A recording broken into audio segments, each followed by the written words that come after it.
I wear adult diapers. Oh my God. Terrible. But, you know, what I hate even more is people that say, well, I don't want to live that long anyway. A guy recently died at 117 years old. Can you imagine living to 117? Yes. Remarkable. No, who said no? No, yeah. See, I do, because you know what? The alternative is, I don't know, death! Like, hey, you know, are you okay with having a little bit of a sore back and some, you know, some baldness, or do you rather die? I think I'll live to 117. Hey, do you want your eyesight to go, or do you want to cease to exist? What do you rather do? You've seen me party.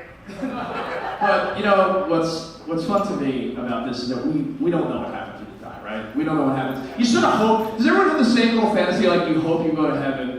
And like God's there, and he's like, yo, what's up, dude? And he's prepared a highlight reel of your life, puts you like the Karate Kid song, like, you're the best! And it's like the highlight reel of your Bangkok shakes, and like you're hitting a home run, like all your highlights. But if you're a dick, it's just a blooper reel of all your fuck-ups. Blooper reel of fuck-ups. So, I always picture that, but when you die, the sad truth is, you always say, oh, do I want to look down and see what's still going on Earth? I got FOMO, fear of missing out.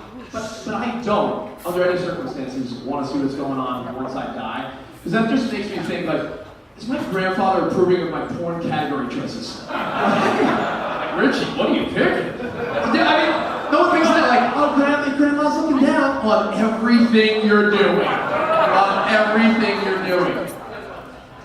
Which brings me to one of my favorite games that I still play. I think you guys play. You guys ever play Jerk Off Roulette? Yes! Fun game, Jerk Off Roulette. That's when you get home before your girlfriend or wife, and you're not quite sure where she is or when she's coming home. And you send her a little text like, yo, where you at? And she doesn't answer, so you're like, you're gonna chance it? Do I save it for her? I don't know. I mean, let me go over to the computer. You sit down and you're like, all right. We check the Mets blog. Let me check the forum. Let me check things. Let me check the lube tube. And then at first you're like, I'll just look.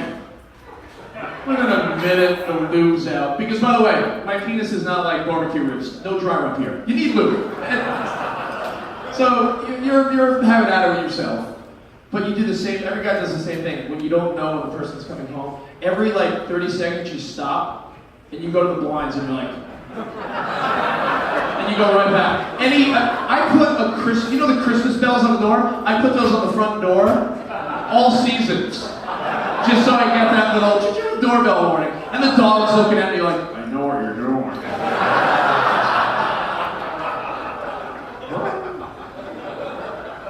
And the best part is, when the timing is just awful, like you found just the right clip, you're being a deviant, and that's when she pulls up. That's when she comes home, and you try to cover her real quick. You're minimizing windows. You're afraid to put it on your gym shorts. You're like, yo, what's up, babe? She's like, what are you doing? I'm like, nothing. Why is there lube out? I'm like, dry skin. It's not winter, but fuck. Yeah, you try to cover it up in every way possible. And you think you got her fooled, and then she's like, why is that picture Caitlyn Jenner on the screen? Thank you guys.